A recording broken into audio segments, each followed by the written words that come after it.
اور اس سے پہلے میں آپ کو کچھ باتیں یہ بھی بتا دوں کہ قیامت کے دن کچھ ہوں گے جنہوں نے دنیا کے اندر نماز تو پڑھی اور انہوں نے بہت ساری نیکیاں جمع کر لی. جب ہم قیامت کے دن اللہ کے حضور کھڑے ہوں گے تو ڈھیر ساری نیکیاں لے کر کھڑے ہو جائیں گے, بہت ساری نیکیوں کا سرمایہ ہمارے پاس موجود ہے.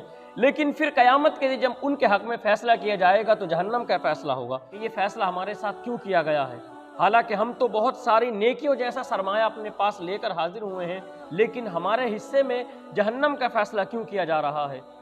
تو پھر اللہ فرمائے گا تم نے اپنی اولادوں کا نکاح وقت پر نہیں کیا, وہ ایسے گناہوں کے ارتکاب کر بیٹھے, قیامت کے دن تمہارے لیے یہی فیصلہ کافی ہے. تو اپنی اولادوں کا نکاح نہ کرنا تو پھر وہ گناہ بھی والدین کے حصے میں لکھا جاتا ہے. تو پتہ چل گیا کہ اپنے اولادوں کا وقت پر نکاح نہ کرنا ان کو گناہوں میں ملوث کرنے کا کام بھی والدین کا ہوتا ہے. آج ہماری قوم اتنی کمزور کیوں ہو چکی ہے, اتنی مجبور کیوں ہو چکی ہے, حالانکہ دنیا کے ہر خطے کے اندر مسلمان بسے ہوئے ہیں. دنیا کا کوئی گوشہ ایسا نہیں ہے کہ جہاں پر مسلمان اذان نہ پڑھتے ہوں, جہاں پر مسلمان اللہ کی تسبیح بیان نہ کرتے ہوں. دنیا کا کوئی کونا ایسا نہیں ہے, لیکن اس کے باوجود بھی ہر کونے پہ ذلیل اور رسوائی کا سامنا بھی وہ کر رہے ہیں. اس کی وجہ یہ کہ وہ اندر سے کھوکھلے اور ٹوٹ چکے ہیں, کیونکہ اپنی اولادوں کو جوانی میں جب ان کا نکاح نہیں ہوتا تو پھر وہ ایسے مجبور اور کھوکھلے ہو جاتے ہیں اندر سے, وہ اپنے نیکی کا ارتکاب نہیں کرتے, گناہوں کا ارتکاب کر بیٹھتے ہیں. تو اس کی وجہ سب سے بڑی کہ اپنے اولادوں کو زندگی سنوارنا ہے تو ان کا وقت پر نکاح کر دیا جائے. لوگ کہتے ہیں کہ ہم اپنی اولاد کا نکاح کر کے کیا کریں گے, ہماری اولاد کی جوانی ہمارے سامنے ہے, لیکن اولاد کی جوانی تو والدین کے سامنے ہوتی ہے, لیکن اولاد کے گناہ والدین کے سامنے نہیں ہوتے. اور پھر ان پر تنبیہ اور سختی کی جاتی ہے. اگر بیٹا کسی سے سمبند مناتا تو والدین بڑے ناراض ہوتے ہیں اور اس کے سامنے بڑا ناراضگی کا اظہار کرتے ہیں اور افسردہ دل لے کر بیٹھتے ہیں کہ ہمیں معاشرے کے اندر جینے کا چھوڑے گا یا نہیں چھوڑے گا. فرمایا کہ جب تمہاری اولاد 15 سال کی ہو جائے تو تم ان کا نکاح کرو. اب لوگ کہیں گے کہ ہمارے قانون کے اندر یہ بات نہیں ہے کہ ہم 15 سال کے اندر نکاح کریں. اگر 15 سال کے اندر اس کا نکاح کر دیا جائے یا 18 سال کے اندر اس کا نکاح کر دیا جائے, جو پولیس دروازے پر کھڑی ہوگی اس کو کون سنبھالے گا؟ تو پھر اللہ کے رسول کا یہ بھی فرمان سنو. اللہ کے رسول نے فرمایا کہ صحیح عمر 15 سال ہے اور زیادہ سے زیادہ عمر 25 سال ہے. اگر 25 سال کی اولاد تمہاری ہو جائے اور تم استطاعت رکھتے ہو کہ اس کا نکاح بھی کر سکتے ہو اور اس کی مہر بھی ادا کرو, اس کا کپڑا بھی اور اس کا کھانا تمہارے ذمے ہے, تو اس کا نکاح کر ڈالو. یہ بات بہت اس معاشرے کے اندر یہ گند جو پھیل چکا ہے ایک سوشل میڈیا کا ذریعہ بھی بن چکا ہے. یہ سوشل میڈیا نے اتنا گند پھیلا چکا ہے, ہم اپنی اولاد پہ تنبیہ کرتے ہیں, بچوں پہ تنبیہ کرتے ہیں, بیٹیوں پہ تنبیہ کرتے ہیں کہ وہ اس نے گناہوں کا ارتکاب کیوں کیا, اس نے گناہ کیوں کیے. تو پھر یہ گناہ کی وجہ بھی ہم بن چکے ہیں, اور جو اندر سے کھوکھلے ہو چکے ہیں اس کی وجہ بھی ہم بن چکے ہیں. اللہ کے رسول کا جب نکاح ہوا تو عمر کتنی تھی یاد کسی کو نہ ہو, لیکن میں بتا دیتا ہوں, میں کہتا ہوں آپ کو بتا دیتا ہوں, آج پتہ کرو اس بات کا بھی کہ اللہ کے رسول کا جب پہلا نکاح ہوا تو اللہ کے رسول کی جو عمر تھی وہ 25 سال تھی. اور آپ نے جس عورت سے نکاح کیا حضرت خدیجہ رضی اللہ تعالی عنہا ام المؤمنین, کروڑوں درود ہوں ان کی قبر پر. اللہ کے رسول نے جب ان سے نکاح کیا 40-45 سال کی عمر کی عورت سے اللہ کے رسول نے نکاح کیا, اور حضور کی عمر کتنی تھی؟ 25 سال تھی. کہ حضور نے جس عمر میں نکاح کیا ہے ہمیں اس عمر میں نکاح کر لینا چاہیے. جب ہم بلاغت کی چوکھٹ کو ہم نے طے کر لیا تو پھر اب ہمارا حق یہ بنتا ہے کہ ہم والدین سے کہیں کہ ہمارا نکاح کریں, کہ 25 سے عمر بڑھنے نہ دیں. 30 سال کا بیٹا ہو گیا اور اس کے باوجود وہ نکاح نہیں کرتے, اور پھر وہ لوگ کہتے ہیں کہ ہماری اولاد نیکی نہیں کرتی.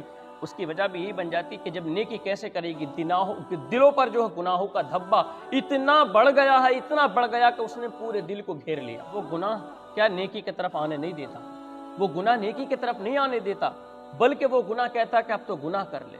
اور ایک بات آپ کو یاد بتاؤں, ایک گناہ ایک ایسا گناہ ہوتا ہے کہ جس کے بارے میں بات کر رہا ہوں, یہ جو زنا کا, اور یہ گناہ ایسا گناہ ہے کہ اس میں لذت تو ہے لیکن سکون نہیں.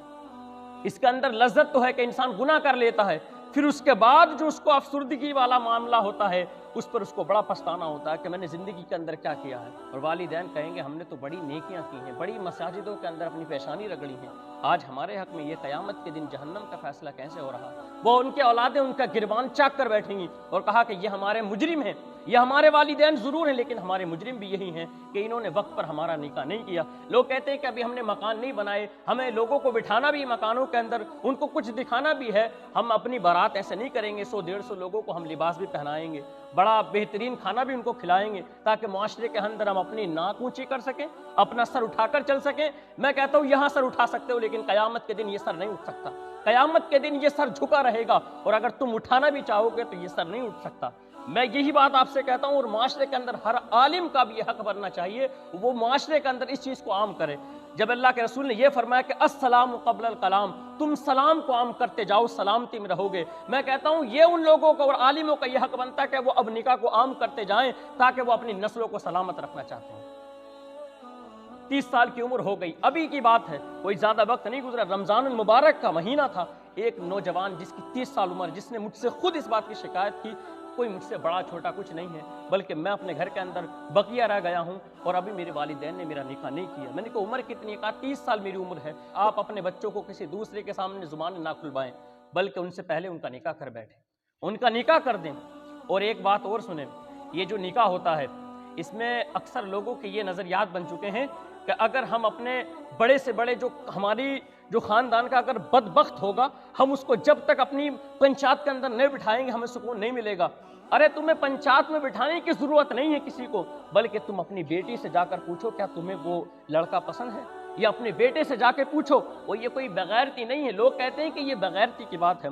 حضرت ابو ہریرہ رضی اللہ تعالی عنہ کیا فرماتے ہیں کہ اللہ کے رسول کے پاس میں موجود تھا، ایک شخص آیا اور اس نے آنے کے بعد اللہ کے رسول سے عرض کیا، یا رسول اللہ میں نکاح کرنا چاہتا ہوں اور میں ایک ایسی عورت سے نکاح کرنا چاہتا ہوں کہ اس کو میں دیکھنا بھی چاہتا ہوں۔ تو اللہ کے رسول نے فرمایا کہ دیکھے بغیر نکاح نہیں کرنا، اس کو جا کر دیکھو اور اس کے بعد تمہارا نکاح کر دیا جائے گا۔ اگر لوگ کہتے ہیں کہ اگر کسی کو دیکھ لیا تو پھر وہ نکاح نہیں رہتا، بے حیائی کی بات ہو گئی، وہ بے حیائی کی بات نہیں، وہ صحابہ کا طریقہ ہے۔ پھر ایک صحابی آیا، یا رسول اللہ میرا ارادہ ہے کہ میں انصاری عورت سے نکاح کرنا چاہتا ہوں۔ اللہ کے رسول نے فرمایا کہ تم نے اس عورت کو دیکھ لیا؟ کہا کہ میں نے نہیں دیکھا حضور۔ کہا کہ ان کے اندر ذرا کجی ہوتی ہے، یعنی ان کی نگاہیں چھوٹی ہوتی ہیں، آنکھیں چھوٹی ہوتی ہیں، ان کو جا کر دیکھ لو، اس کے بعد نکاح کرنا تاکہ تمہارے اندر محبت زیادہ پیدا ہو جائے۔ اور پھر نکاح کے بعد جو طوفان اٹھتے ہیں کہ کسی کی ناک اونچی ہے، کسی کی ناک نیچی ہے، کسی کی تھوڑی اونچی ہے نیچی ہے، اس طریقے کے معاملے پیش آتے ہیں اور پھر نوبت اس بات پہ آ جاتی ہے کہ طلاق دے بیٹھتے ہیں۔ کہا کہ تم اس سے پہلے اس عورت کو جا کر دیکھ لو اور اس کے بعد تمہارا نکاح کر دیا جائے گا۔ تو اگر بچے ہمیں بتائیں کہ یہ بے شرمی کی بات نہیں ہے، آپ سنیں، اگر والدین سے اگر کوئی اولاد کہے کہ ہمارا نکاح فلاں جگہ کرو تو کوئی بے حیائی کی بات نہیں ہے، کیونکہ ساری زندگی اپنے والدین سے وہ سب کچھ اپنی خواہشوں کو کہتا رہا اور ایک خواہش سے محروم رہ گیا اور وہ خواہش اس کی نکاح کی خواہش ہے، تو پھر وہ بھی خود ذمہ دار ہوگا قیامت کے دن اس کا، کیونکہ جب اولاد جوان ہو جاتی تو والدین کا یہ حقوق میں شامل ہے کہ وہ اپنے اولادوں کا نکاح کرے۔ کسی کو دیکھنا، والدین سے کہنا، یہ بے شرمی کی بات نہیں ہے۔ حضرت ابو بکر صدیق اور حضرت عمر نے اور حضرت عثمان رضی اللہ تعالی عنہ نے حضرت علی سے کہا کہ جاؤ تم اپنا نکاح کا پیغام لے کر جاؤ۔ کس کے پاس؟ اللہ کے رسول کے پاس لے کر جاؤ نکاح کا پیغام، لیکن ہماری مرضی یہ ہے کہ علی تم ایک مرتبہ حضور کے پاس چلے جاؤ۔ کہا کہ جاؤ، ہماری خواہش یہی ہے کہ حضور کے قدموں میں جا کر بیٹھو۔ حضرت علی رضی اللہ تعالی عنہ اس فیصلے کو قبول کرتے ہیں اور جانے کے بعد سر جھکا کر بیٹھ جاتے ہیں۔ اللہ کے رسول نے حضرت علی سے کہا کہ بتاؤ کس لیے آئے ہو؟ وہ خاموش رہے۔ پھر کہا کس لیے آئے ہو؟ وہ بولے نہیں، اس لیے کہ ڈرتا ہے کہ حضور ڈپٹ نہ دیں، ڈانٹ نہ دیں، لیکن ایسا نہیں ہے، حضور خاموش رہے، وہ بھی خاموش رہے۔ پھر اس کے بعد اللہ کے رسول نے فرمایا کہ علی فاطمہ کے لیے تو نہیں آئے ہو؟ کہا کہ یا رسول اللہ آپ نے میرے دل کی بات کہہ دی، یہی اس لیے میں آیا ہوا ہوں، فاطمہ سے نکاح کا میرا ارادہ ہے۔ تو اللہ کے رسول صلی اللہ علیہ وسلم نے فرمایا کہ اگر ختیجہ کا انتقال نہ ہوتا تو میں فاطمہ کے پاس نہ جاتا، لیکن ختیجہ کا انتقال ہو گیا، مجھے فاطمہ کے پاس جانا پڑے گا۔ اللہ کے رسول نے حضرت سیدہ فاطمہ طیبہ طاہرہ رضی اللہ تعالی عنہا کے پاس پہنچے اور جانے کے بعد کہا کہ بیٹی علی بن ابی طالب سے تمہارا نکاح کریں اگر تمہاری مرضی ہو، لیکن پہلے تمہارے لیے فیصلہ یہ ہے کہ تم انکار کرو، لیکن بعد کا فیصلہ یہ ہے کہ تم اقرار کر بیٹھو۔ کہا کہ اگر تم چاہو تو انکار بھی کر سکتی ہو، چاہو تو اقرار بھی کر سکتی ہو، جی تمہارے حق میں فیصلہ ہے۔ تو فاطمہ رضی اللہ تعالی عنہ نے کہا کہ یا رسول اللہ میں اس نکاح کے لیے تیار ہوں، میں راضی ہوں، اور اگر آپ چاہیں تو آپ کی مرضی ہے۔ اللہ کے رسول نے فرمایا کہ میں اس نکاح کے لیے خوش ہوں، اس لیے کہ یہ نکاح آسمانوں پر ہو چکا ہے، صرف تمہارے اظہار کی ضرورت ہے۔ اب کوئی اپنی بیٹی سے پوچھے اور لوگ کہیں کہ یہ معاشرے کے اندر گند پھیلاتا ہے، میں کہتا ہوں وہ گند نہیں، حضور کی سنت کو ادا کر رہا ہے، یہ حضور کی سنتوں میں شامل ہے۔ بیٹے سے بھی پوچھے اور بیٹی سے بھی پوچھ لے، اور جب وہ بلاغت کی چوکھٹ کو پہنچ جائیں تو ان کا نکاح کریں۔ نکاح سے روگردانی اگر کرے گا تو پھر قیامت کے دن اس کے حق میں ایک ہی فیصلہ ہے اور وہ جہنم کا فیصلہ ہے۔ بچا کہاں تک اپنے آپ کو بچائے گا، لیکن نہیں بچا سکتے کیونکہ حالات اتنے خراب ہو چکے ہیں، نوجوان نسل اندر سے کھوکھلی ہو چکی ہیں، اور پھر وہ جب ایک دوسرے سے سمبند بناتی ہیں تو پھر ماں باپ کہتے ہیں کہ اس نے ہماری ناک کٹا دی معاشرے کے اندر۔